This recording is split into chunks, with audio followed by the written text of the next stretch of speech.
Bienvenidos a su canal Paleos, la historia de la vida en la Tierra. En esta ocasión les traemos un video diferente sobre cultura popular relacionada a la paleontología.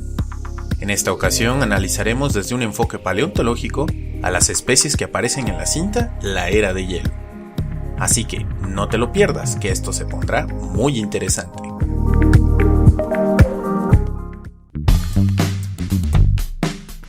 Antes de empezar debemos aclarar algo, nos encanta esta película y este video no es para nada un intento de tirarle odio. Nuestro objetivo es educar, aprovechando que existe un producto comercial como lo es esta cinta. Así que sin más, a darle, que se nos derrite.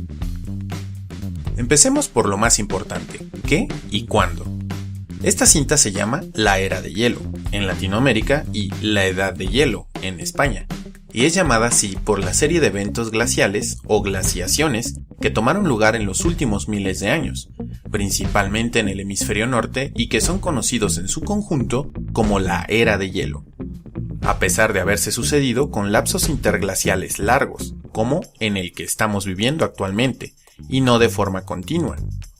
Estos eventos glaciales ocurrieron entre hace unos 120.000 y 11.700 años antes del presente, durante la parte final de una época geológica conocida formalmente como Pleistoceno, que pasó a ser llamada de manera coloquial como la Era de Hielo, a pesar de ser una época y no una era.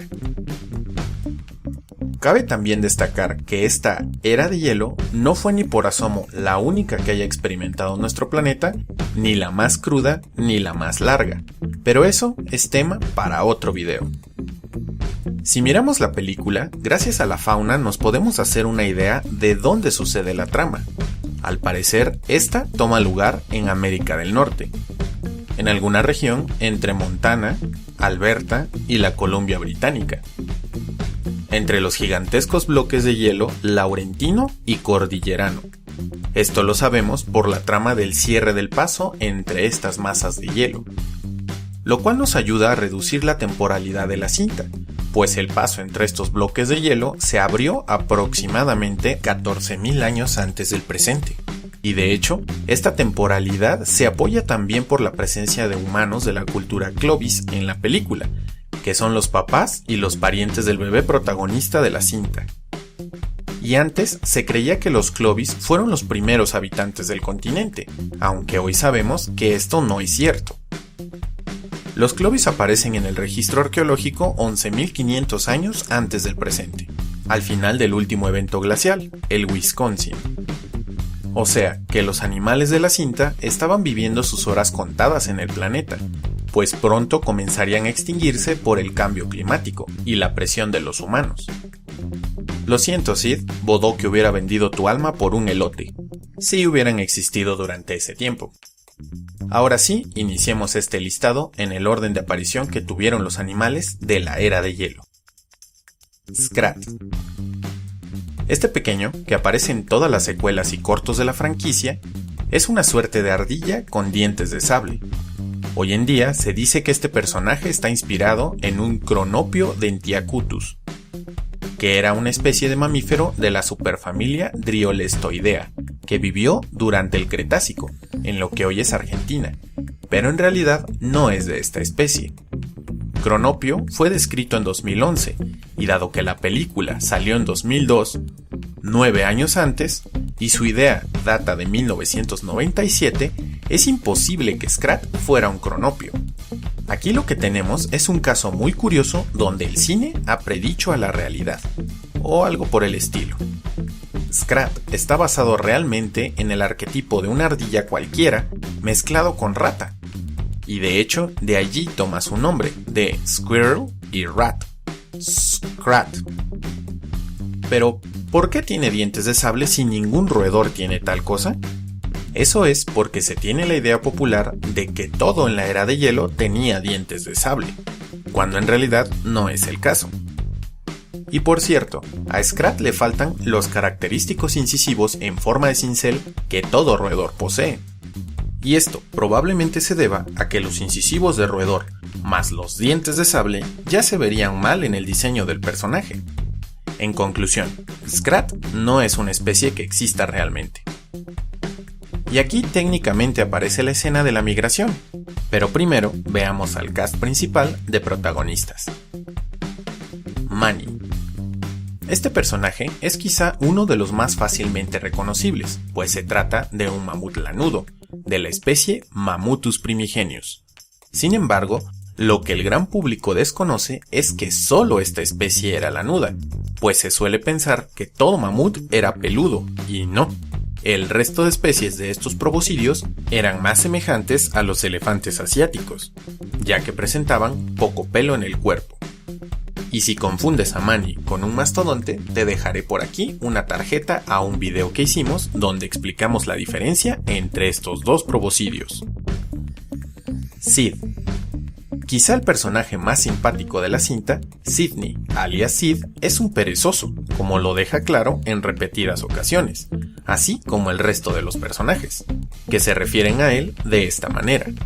Sin embargo, Sid no era un perezoso como los modernos, sino que pertenecía a los grandes, que eran 100% terrestres.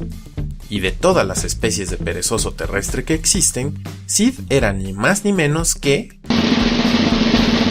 ninguna. Y es que, en los detrás de escenas de la película, se explica que mezclaron características de los perezosos modernos de 3 dedos, del género Bradypus, con perezosos terrestres extintos.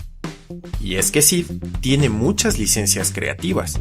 Por ejemplo, la forma de su cabeza no concuerda con ningún perezoso, vivo o extinto. Y de ese par de incisivos, mejor ni hablamos, porque los perezosos no poseen incisivos. Pero puede ser que, en vez de incisivos, esos dientes sean una versión muy caricaturizada de los caniniformes de los perezosos, que en algunos casos llegaban a ser muy grandes y afilados, pero que en Megalonyx jeffersoni eran bastante romos y estaban situados muy juntos, frente al hocico, lo cual puede dar la falsa impresión de que se trata de incisivos. Sin embargo, en forma corporal, un Megalonyx es muy grande y robusto. La forma del cuerpo de Sid se parece más a la del perezoso Notroteriops shastensis, que era más esbelto y poseía un cuello más largo. En la cinta aparecen otros miembros de la especie de Sid, un par de hembras llamadas Jennifer y Rachel, que no volverán a aparecer en la saga. En conclusión, Sid es una mezcla de un Bradypus, un Megalonyx y un Notroteriops. Diego. Este carismático félido es, como Manny, uno de los fáciles. Se trata de un dientes de sable, de la especie Smilodon fatalis. Sin embargo, en la película es referido constantemente como un tigre, en referencia al nombre común tigre dientes de sable, que puede confundir, pues los dientes de sable como Smilodon no eran tigres, ni siquiera estaban cercanamente emparentados con estos félidos asiáticos. Es como decirle león a un gato doméstico. Vaya, son félidos, pero no pertenecen al mismo grupo.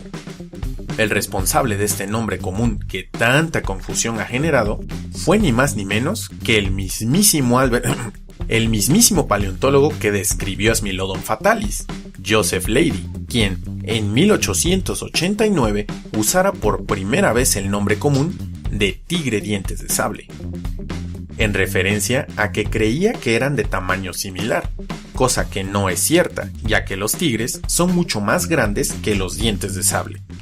Desgraciadamente, el nombre perdura hasta nuestros días, junto a la confusión que este acarrea.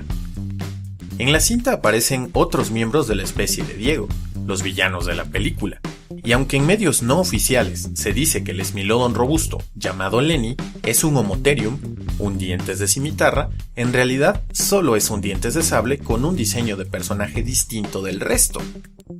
En conclusión, Diego y su antigua manada son de la especie Smilodon fatalis. Y ahora sí, volvamos a la primera escena de la película. En ella, los primeros en hablar son un par de camellitapires con trompas.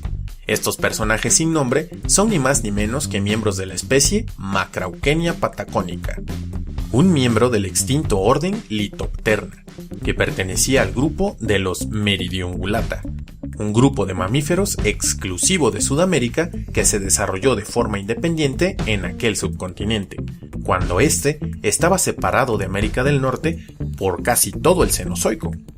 Y como acabo de mencionar, Macrauchenia no vivió en América del Norte, aunque existen algunos reportes sospechosos de esta especie en México. A Macrauchenia se la conoce de Sudamérica, y no vivió solo durante el Pleistoceno tardío, sino que su rango temporal se extiende hasta el Pleistoceno temprano, hace 1.200.000 años. En la era de hielo, estos personajes son retratados con trompas, que es la forma habitual de representar a esta especie. Sin embargo, no está claro si realmente poseían dicha estructura. La idea surgió en la ciencia porque las narinas de Macrauchenia están situadas en lo alto de su cabeza, en vez de en el frente del hocico, lo que hace pensar que tenía una estructura nasal única. Y lo mejor que pudieron hacer los paleontólogos fue hipotetizar que pudo haber tenido una trompa, aunque esto está actualmente en disputa. Pero eso es tema para otro video. Así que, en conclusión, estos personajes son miembros de la especie Macrauchenia patagónica. Los siguientes en hablar son unas crías y su padre, de aspecto porcino. Sin embargo, estas criaturas no eran puercos. Y a pesar de que se las ha referido como tapires o como rinocerontes sin cuernos, en realidad eran proboscidios primitivos del género Mueriterium. Este género es anacrónico para la cinta y encima teletransportado de otra región del mundo, pues los mueriterios vivieron en África y encima lo hicieron durante el Eoceno tardío, hace aproximadamente 36 millones de años. Las razones para ser asignados a este y no otro proboscidio primitivo son que posee una trompa corta, que ya se esperaba en este género, la presencia de diastema entre los premolares y los incisivos, vista al menos en las crías, y desde luego que este género es el mejor conocido y el único que ha sido representado antes en medios populares, como en el documental de la BBC Paseando con Bestias, donde aparece con las mismas características que en la era de hielo, e incluso con el mismo patrón de coloración. En conclusión, estos regordetes eran del género Mueriterium. Posteriormente, vemos a un par de hembras que hablan de un tal Eddie, Felipe en español latino, que tratará de romper su eslabón en la cadena evolutiva. Ellas y el desafortunado armadillo no volador pertenecen a la subfamilia Glyptodontinae, conocido simplemente como gliptodontes. Estos armadillos gigantes de caparazones inmóviles están bastante bien logrados, salvo por esos incisivos de roedor que simplemente estos armadillos no poseían. Es más, ni siquiera tenían incisivos. Sin embargo, el final de sus colas resulta ser el verdadero problema. Recordemos que esta cinta está ambientada en América del Norte, y en este lado del mundo no había gliptodontes con ese tipo de cola. El único que habitó el continente durante esa época fue Glyptotherium cylindricum, que poseía una cola con púas, pero no tan grandes como estas y más bien dispuestas en anillos. Además, este gliptodonte vivió más al sur, en México y el sureste de Estados Unidos. Los gliptodontes con colas rematadas en púas son los de Sudamérica, y de estos, el que poseía una cola más o menos similar es Dedicurus clavicaudatus, pero solo por las púas del final de la cola. Así que, en conclusión, estos personajes de la era de hielo eran Glyptotherium con colas de Dedicurus. Posteriormente, cuando Manny nos es presentado, avanzando en sentido contrario a todos los demás, aparecen unas criaturas de pelaje marrón y largas trompas y orejas. Estas están inspiradas en los osos hormigueros gigantes, Myrmecophaga tridáctila, que son criaturas que aún existen, pero no son osos, sino parientes de los perezosos. En la película tienen dos errores de diseño fatales. Por un lado, poseen orejas de conejo, pero los osos hormigueros poseen orejas diminutas. Y el más grave de todos es que le pusieron dientes y una boca del infierno que se abre debajo y detrás de los ojos. Madre mía, La realidad es que ese hocico largo de los osos hormigueros se abre en la punta, que es donde está la boca. Pues eso no es la nariz extendida como se muestra en la peli, sino su rostro. Y ahora que estás viendo este cráneo, ¿ya notaste que no tiene dientes? Y eso es porque los osos hormigueros carecen por completo de ellos, mientras que en la película los poseen. Entonces, ¿qué pasó? Pues sucede que los que diseñaron este animalito combinaron al oso hormiguero con otro animal que no guarda ninguna relación, el cerdo hormiguero, Orycteropus afer, que tampoco es un cerdo, sino que tiene su propio orden, Tubulidentata, y que sí que posee tanto dientes como orejas largas tipo conejo. Sin embargo, este animal habita África. Tomando en cuenta únicamente al animal americano, al oso hormiguero gigante, ¿realmente vivió en las cercanías de Montana durante el Pleistoceno? Bueno, actualmente esta especie es exclusiva de Centro y Sudamérica, pero durante el Pleistoceno se tiene registro de la misma en América del Norte, concretamente en México, donde su rango más septentrional lo encontrábamos en lo que hoy es el estado de Sonora, en la localidad del Golfo de Santa Clara. Entonces, su distribución también es un error. En conclusión, estos animalitos son un híbrido entre Myrmecophaga tridáctila y Orycteropus afer, los hipsters de Blue Sky Studios haciendo híbridos antes de que fuera cool. Y ya casi para terminar, tenemos a los mejores amigos del mundo, Carl y Frank. ¡Ay, qué son esos animales! ¿Rinocerontes? ¿Eh? ¿Rinocerontes? ¿En esta temporalidad, en esta parte del mundo, con esa morfología y con cuernos de hueso en vez de queratina? ¿Sí? ¿Puedo ver? No. Este par son referidos en la peli como rinocerontes, a pesar de que en esa época América del Norte no contaba ya con rinocerontes, aunque sí que los hubo en épocas pasadas. Pero, además, ningún rinoceronte posee cuernos de hueso sólidos, y menos en la forma palmada y astada como Carl y Frank. Y esto es porque ninguno de estos dos es un rinoceronte, pues ambos son brontoterios. Este grupo de mamíferos es confundido muy a menudo con sus parientes lejanos, los rinocerontes, pero los brontoterios estaban más cercanamente emparentados a los caballos. Además, sus cuernos estaban hechos de hueso sólido, mientras que los de los rinocerontes se componen de queratina, el mismo material del que están hechas nuestras uñas, pero que en ellos tiene una configuración distinta. Carl y Frank no son de la misma especie. Carl es un Megacerops coloradensis, lo cual es revelado por sus cuernos amplios y en forma de pala al frente del rostro.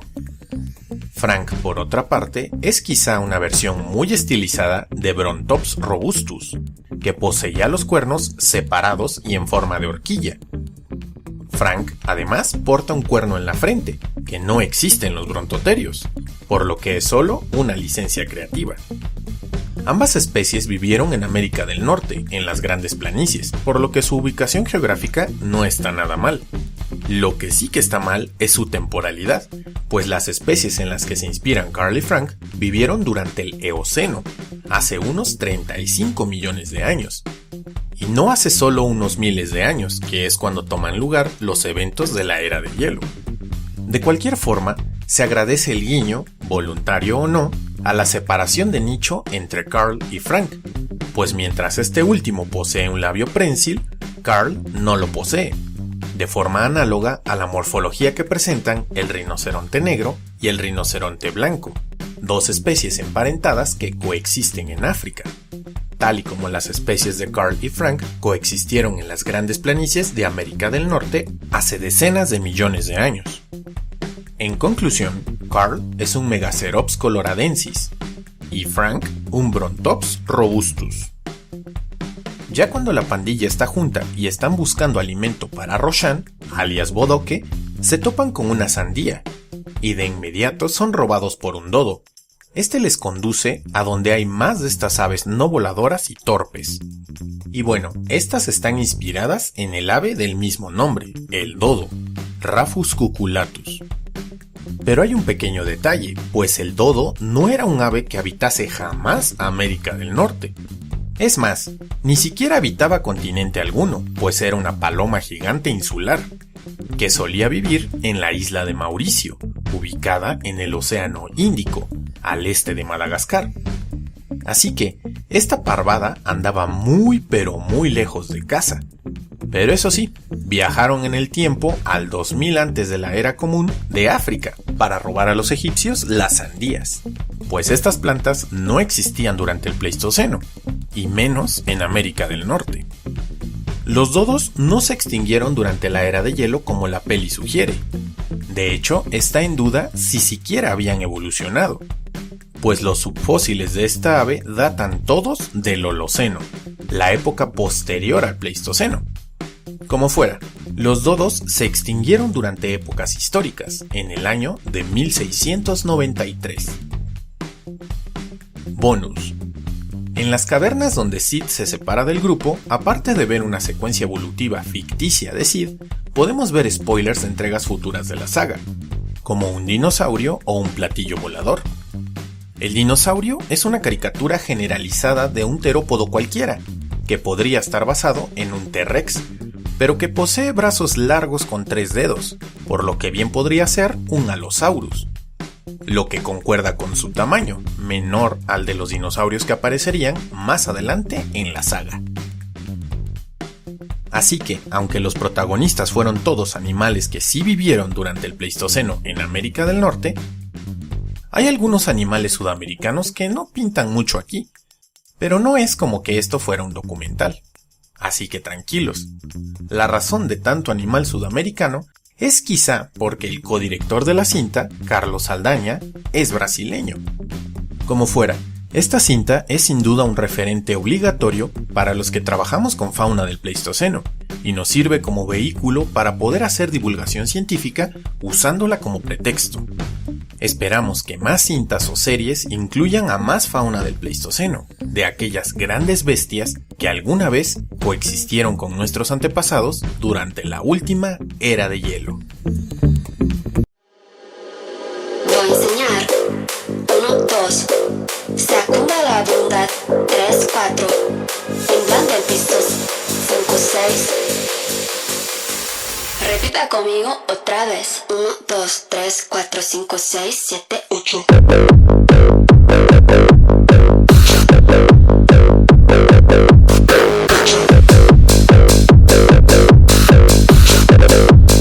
Repita conmigo otra vez. 1,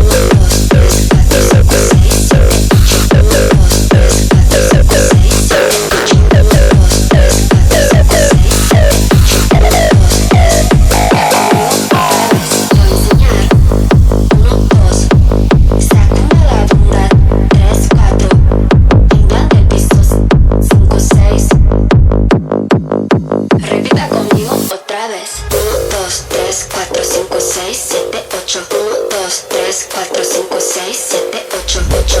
4, 5, 6, 7, conmigo otra vez. 1, 2, 3, 4, 5, 6, 7, 8. 1, 2, 3, 4, 5, 6, 7, 8.